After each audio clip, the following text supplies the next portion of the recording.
शुक्र का वृषभ राशि में गोचर बहुत अच्छी बात है, क्योंकि वृषभ राशि के तो स्वामी ही शुक्र होते हैं। तो यहाँ पर जब वो आएंगे तो कई सारी ऐसी चीजें हैं जैसे कि good food, good clothes, good everything, इनकी तरफ हमारा ध्यान काफी ज्यादा बढ़ा देंगे। लेकिन इसके साथ साथ ही एक छोटा सा कैवियट भी है जिसका हमें ध्यान रखना होगा, क्योंकि अगर हमने उस पर ध्यान नहीं दिया तो हमारे रिश्ते बनने की बजाय बिगड़ भी सकते हैं। तो चलिए जान लेते हैं क्या होने वाला है शुक्र के वृषभ राशि में गोचर के साथ साथ। नमस्ते, भाग्यश्री होलिस्टिक एस्ट्रोलॉजी में आप लोगों का एक बार फिर से स्वागत है। यहाँ पर हम बात करते हैं पॉजिटिव, इंस्पायरिंग और होलिस्टिक एस्ट्रोलॉजी की, यानी कि एक ऐसा ज्योतिष जो कि आपके पॉजिटिव पॉइंट्स को मैक्सिमाइज कर सकता है और आपके नेगेटिव पॉइंट्स को मिनिमाइज करने में आप लोगों की मदद भी कर सकता है। शुक्र की जब हम बात करेंगे तो ये एक ऐसा ग्रह है जो हमें ये बताता है कि हम क्या इंजॉय करना चाहते हैं, क्या भोगना चाहते हैं, किन चीजों से कैसा भोग प्राप्ति की हम उम्मीद रखते हैं। तो शुक्र जब वृषभ राशि में चले जाएंगे, जो उनकी अपनी राशि है, नैसर्गिक रूप से दूसरे भाव की राशि है, तो यहाँ पर हम लोग क्या करने लगते हैं, we start wanting pleasure in food, यानी खाने की चीजों से जो भी प्लेजर मिल सकता है वो हम पाने की कोशिश करने लगते हैं। और उसके साथ साथ फिर हम क्या चाहते हैं, यार बरसात हो रही है, पकौड़े बनाओ, बरसात हो रही है, फ्रिटर्स बनाओ, दूसरे तरीके के पैपिडम्स आप तैयार करो, या फ्राइम्स जो भी बोलते हैं उसको, आई फॉरगॉट। तो इस तरह की चीजों पे हमारा ध्यान जाने लगता है। हम सोचते हैं कि यार बाहर बरसात चल रही है, अंदर चाय हो, कुछ बढ़िया सा हो खाने को, तो जिंदगी कितनी अच्छी हो जाएगी। तो इसी तरीके से अलग अलग चीजों के प्रति जो कि कंज्यूम करने की होती हैं, खाने की होती हैं, उनके प्रति हमारा लगाव एक्स्ट्रा बढ़ जाता है। अगर वो तली भुनी है तो और भी अच्छा, देन वी लाइक इट। अगर वो जूसी है, यानी कि आम हो गए, जैसे लीची हो गई, वेरी जूसी फ्रूट्स, इनकी तरफ फिर हमारा ध्यान और ज्यादा बढ़ जाता है। That is not all. हम लोग क्या सोचते हैं कि अब हम क्या एक्सपीरियंस कर सके, क्या नया एक्सपीरियंस हमारे जीवन में आ सकता है, हम और किस चीज को नए तरीकों से भोग सकते हैं। तो यार कोई बात नहीं, चलो हम तीर्थ पे चलते हैं, या चलो हम ये चीज करके देखते हैं। So we become very open to experimentation of different types.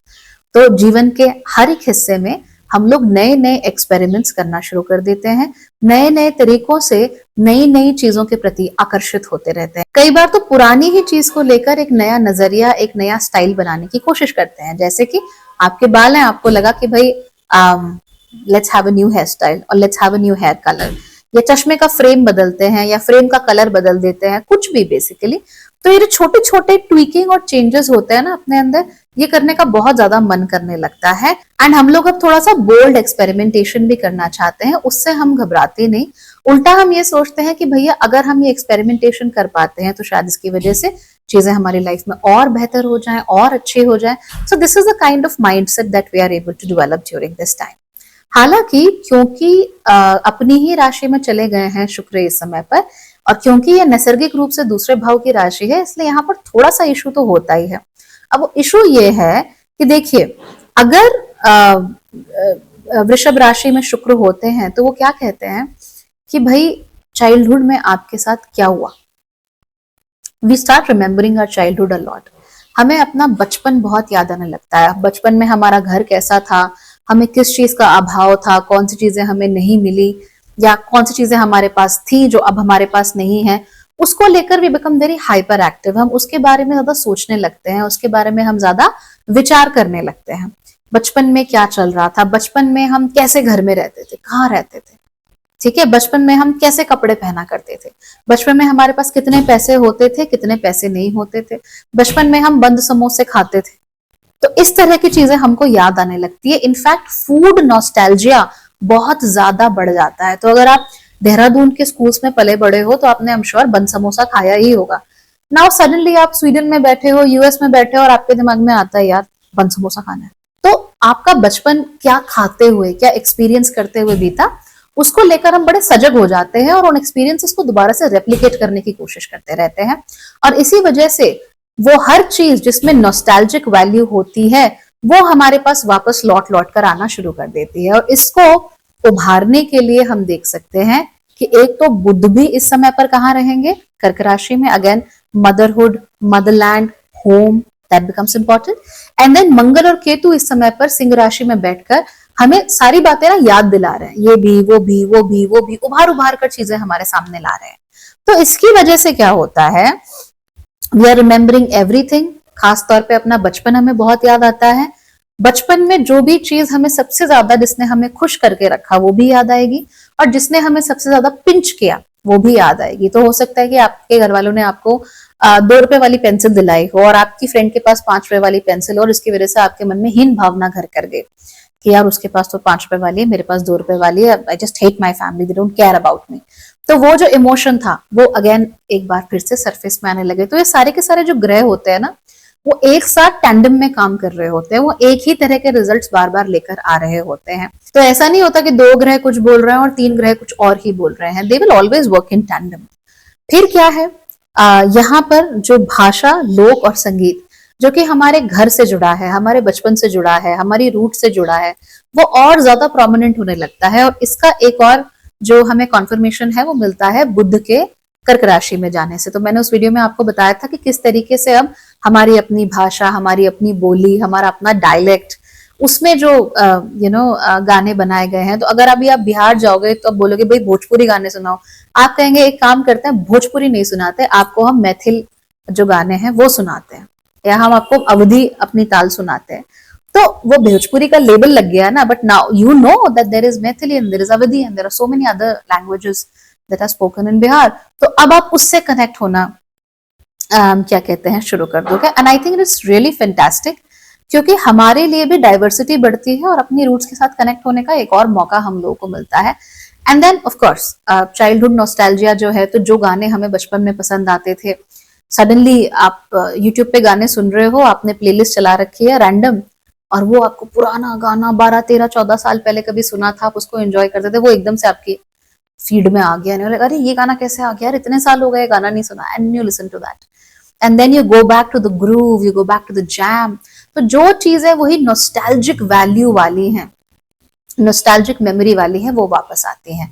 बचपन में मान लो आपने कोई पर्टिकुलर फिल्म देखी, बहुत अच्छी फिल्म थी, आज 15 साल बाद उसका सीक्वल बन रहा है, या उसी के नाम से कोई दूसरी पिक्चर आ रही है, या उसी का रीमेक हो रहा है, या गानों के साथ भी ऐसा हो सकता है। तो again everything that has nostalgic value, जो आपके बचपन के साथ जुड़ी हुई है, वो एक बार फिर से लौटकर आपके सामने आए, एक थोड़े से अलग रूप में, बट आ जाएगी। लकी हम तब होंगे जब वही चीज हमारे सामने आ जाए दोबारा से।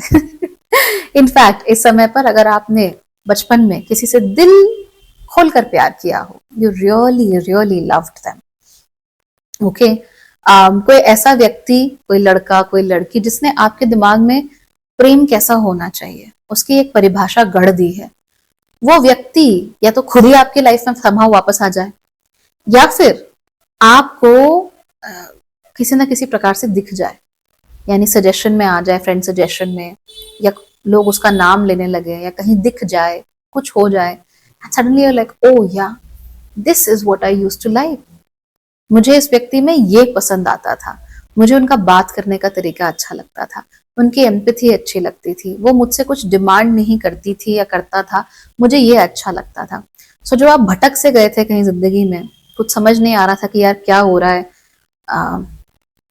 कुछ दिमाग में नहीं आ रहा, कुछ समझ में नहीं आ रहा, वो किस्मत, भगवान, कुछ भी कह लीजिए, आपका जो कोर है वो आपके सामने। इसका मतलब ये नहीं है कि आपको उस व्यक्ति के साथ ही दोबारा जाना है, ऐसा नहीं है, बट जब वो व्यक्ति आपके सामने आएगा तो वो क्वालिटीज जो आपको अच्छी लगती थी, जो आप पसंद करते थे, जो आप प्रेफर करते थे, वो क्वालिटीज एक बार फिर आपके सामने आ जाएंगी। तो you will have to work on those qualities also.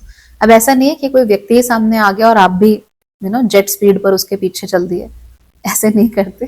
They are adults, we all have our own lives, but God is trying to give you the signal कि देखो वो था जो तुम्हारे लिए ऑथेंटिक था, और जहां तुम्हारी फीलिंग्स ऑथेंटिक थी, चाहे आप उसे कितना भी डिनाई करो, the feelings were authentic there, तो वो आपको दोबारा से रिमाइंड होगा। और वो चाहते हैं कि अब अगर आप अपने लिए कोई जीवन साथी या जीवन संगिनी ढूंढ रहे हो, तो उसे उस कसौटी पर भी एक बार कस के देखो, शायद आपको बेहतर महसूस होगा, शायद आपको ज्यादा सिक्योर महसूस होगा, और शायद इस बार आपका रिश्ता नहीं टूटेगा। तो इस तरह की चीजें भी हमें देखने को मिल सकती हैं। So of course this is what's going to happen because of Venus in Taurus. वही बहुत गलत ट्रांजिट नहीं है, अच्छा ट्रांजिट है, टॉरस राशि वालों के लिए अच्छा है, तुला राशि वालों के लिए भी ठीक ही है, नॉट बैड। तुला राशि वाले थोड़ा मीठा का कंजम्पशन अपना कप ही रखे तो इस समय पर अच्छा रहेगा उन लोगों के लिए, but otherwise it's a very good thing. देखते रहिए प्लैनेट्स कैसे अनफोल्ड कर रहे हैं।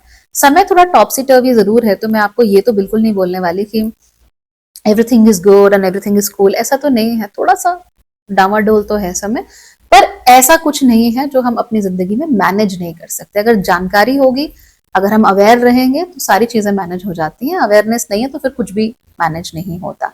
सो make sure that you are working on your awareness. Athena meeting में, किंडर्ड स्पिरिट्स की मीटिंग में जरूर आया करो, और अगर मेरे लेवल 2 प्रोग्राम का हिस्सा बनना चाहते हो, go and talk to Aanya right now and become a part of that program. Okay? All right then everybody. Bye bye. Take care.